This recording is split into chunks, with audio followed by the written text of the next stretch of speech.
It's strange how one man can rise from a small island in the Mediterranean and reshape the entire destiny of a continent. When you look back at European history, few moments feel as dramatic, as intense, and as transformative as the Napoleonic Wars. But the real question is, how did it all begin?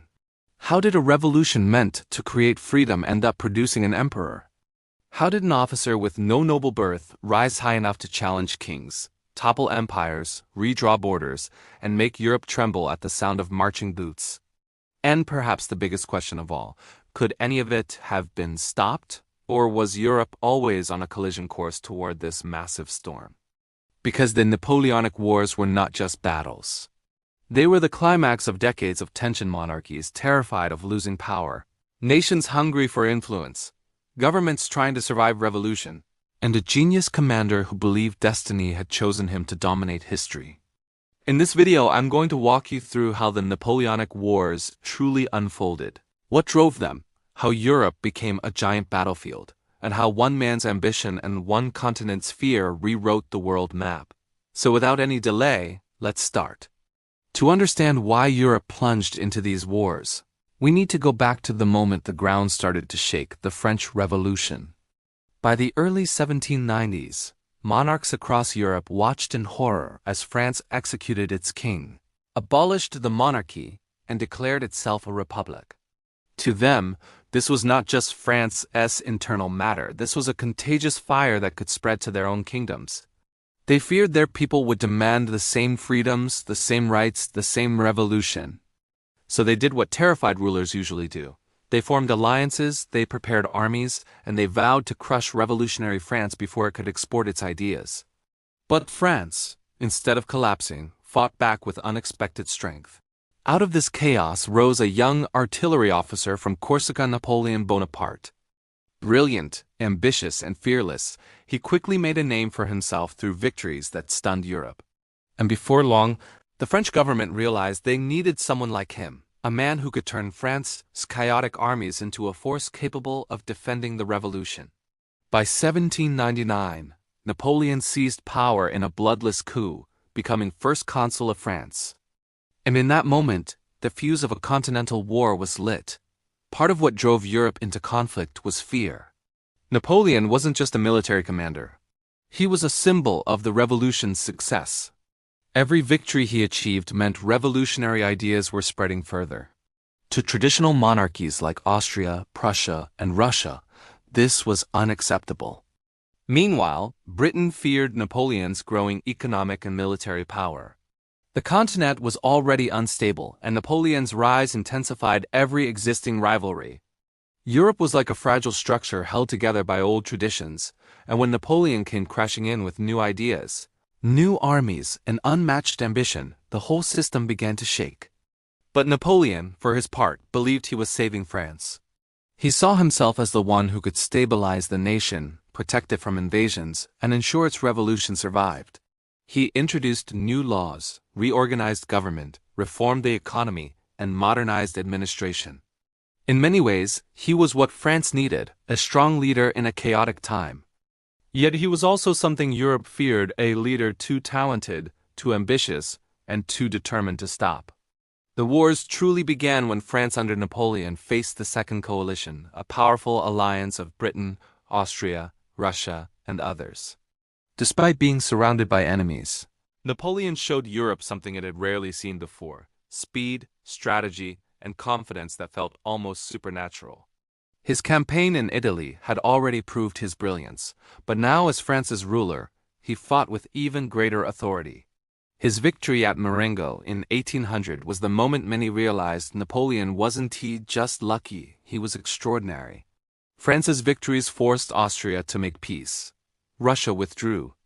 Britain stood alone, depending on its powerful navy to resist Napoleon. But the European balance had already started shifting.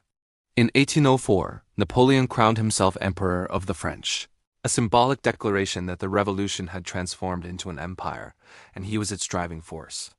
But the other European powers saw something else. They saw a threat growing larger than anything they had anticipated. What followed was one of the most dramatic sequences of events in European history. Napoleon's military machine, built on revolutionary energy and his own genius, began sweeping across the continent.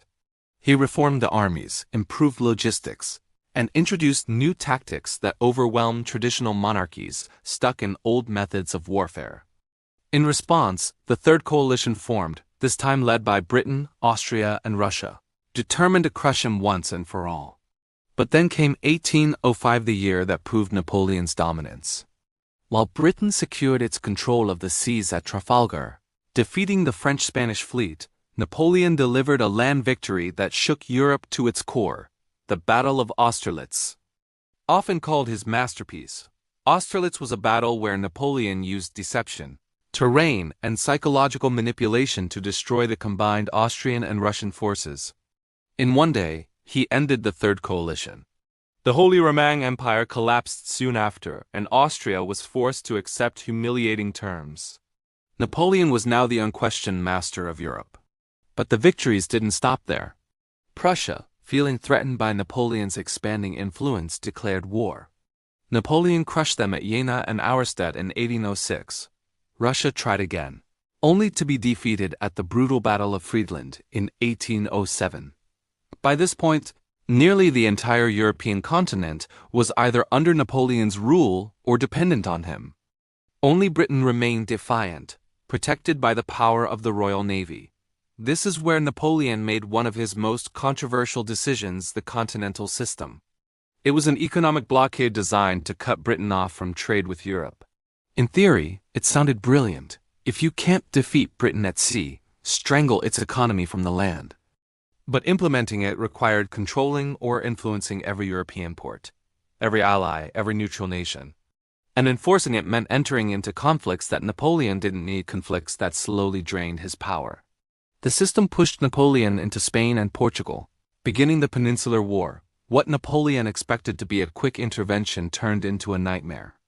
Guerrilla warfare, British support under Wellington, and local resistance made Spain a bleeding wound for the French Empire.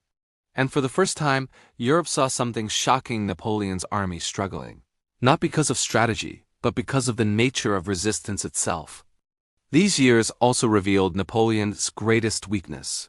He believed that everything could be solved through military dominance. When conflict appeared in one place, he sent armies. When a nation refused to obey, he invaded. When an ally hesitated, he replaced the government. And although this method worked for a while, it created resentment, rebellion, and overextension. But none of these early challenges compared to what was coming. In 1812, Napoleon made the most fateful decision of his career. He invaded Russia. He believed he could force Tsar Alexander I to obey the Continental System. He thought it would be another quick, decisive campaign. Instead, it became one of the greatest disasters in military history. As Napoleon marched into the heart of Russia, his confidence remained unshaken. He believed one decisive victory would force Tsar Alexander I back to the negotiation table. But Russia had learned from every battle Napoleon had ever fought. Instead of confronting him directly, Russian generals chose a strategy Napoleon hated more than anything else: retreat. They pulled back deeper and deeper into their vast territory, burning crops, villages, and supplies as they went. The French army kept advancing, believing their moment of triumph was close, but with every step forward, they grew weaker. Hunger dug into their stomachs, disease spread through the ranks, and exhaustion chipped away at morale. Finally, the Russians decided to make a stand at Borodino, one of the bloodiest single-day battles Europe had ever seen. The clash was brutal, chaotic, and merciless. Cannon fire tore through soil and flesh alike, musket volleys filled the air with smoke, and men charged into each other again and again with bayonets, refusing to retreat. The French won the field, but it was a hollow victory. The Russian army was battered, but not broken. Napoleon had won a battle, but lost the chance to win the war. When he entered Moscow, he expected to receive a peace offer. Instead, he saw an empty, silent city. Russian civilians had fled, and soon after Napoleon arrived, fires erupted throughout Moscow, destroying supplies and freezing any hope of shelter. Napoleon waited for weeks, but no message came from the Tsar. Eventually, with winter approaching, he made the decision that sealed his fate. He ordered a retreat. The march back from Moscow became one of the darkest chapters in military history. Temperatures dropped below freezing, horses died in the snow, soldiers starved. Frostbite turned limbs black, and entire regiments collapsed along the roadside. Cossack cavalry stalked the retreating army, attacking stragglers and small groups left behind. The Grande Armée that had once dominated Europe was now a shadow of its former self. By the time Napoleon crossed back into friendly territory, over 500,000 of his soldiers were gone. His empire had cracked from the inside. Europe sensed weakness. Nations that had once been too terrified to resist now rose against him. Prussia rebuilt its army and declared war. Austria followed. Britain tightened its naval blockade, and Russia marched west with determination. Still, Napoleon refused to surrender. He raised a new army, smaller but fiercely loyal. He won victories again, Dresden, Lutzen, but the numbers were against him. The coalition grew larger, united not by friendship but by a single goal: to destroy Napoleon permanently. The decisive blow came at Leipzig in 1813, known as the Battle of Nations. Hundreds of thousands of soldiers from across Europe converged on the battlefield. Cannon fire rolled like thunder across the fields, while infantry clashed in a massive storm of violence. Even Napoleon's legendary command could not turn the tide. With his allies abandoning him and his enemies tightening the noose, he was forced to retreat. Soon after, coalition forces pushed into France itself, and in 1814, Paris fell for the first time in centuries. Napoleon was captured and exiled to Elba, a tiny island off the coast of Italy. It seemed like the story was over. But Napoleon wasn't finished. In 1815, he escaped from Elba and returned to France. What followed is one of history's most dramatic comebacks. Instead of arresting him, the soldiers sent to stop him joined him. Villagers cheered. Cities opened their gates. Within days, Napoleon regained control of France without firing a single shot. Europe froze in shock.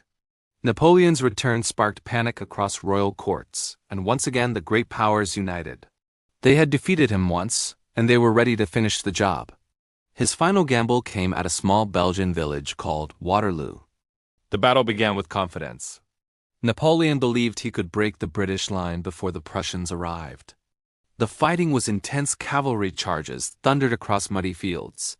Cannon blasts turned farmland into craters, and infantry formations shattered under relentless musket fire. But by late afternoon, the Prussian army arrived. Napoleon's forces, exhausted and overwhelmed, began to collapse. The French Imperial Guard, his most elite unit, made one final stand, but even they were forced to retreat. Waterloo marked the end. Napoleon's legend would live forever, but his empire was gone. After his defeat, the victors gathered in Vienna to redraw the map of Europe. Their goal was simple: to prevent another Napoleon from ever rising again. Borders were redrawn, kingdoms were restored, and a new balance of power was created to keep Europe stable. The Napoleonic Wars had destroyed old empires, created new nations, and reshaped continents. France remained influential but no longer dominated Europe. Britain emerged as the supreme naval power. Prussia grew stronger, laying the groundwork for the future creation of Germany. Russia expanded westward and claimed a larger role in European affairs. And the ideas Napoleon spread, legal reforms, nationalism, secular governance, merit-based leadership, continued to influence societies long after his fall. Napoleon was exiled once more, this time to the remote island of St. Helena in the Atlantic. Surrounded by the sea and far from the world he once commanded, he spent his final years reflecting on his rise and fall. He died in 1821, far from the battlefields where he made history. But his impact didn't die with him. The Napoleonic Wars transformed Europe, shifted global power, and helped shape the modern era. They redefined warfare, diplomacy, governance, and identity. The world that emerged after Napoleon was not the same world that existed before him. And now the question is for you. Do you think Napoleon was a hero who modernized Europe or a conqueror who caused unnecessary destruction? Share your thoughts in the comments.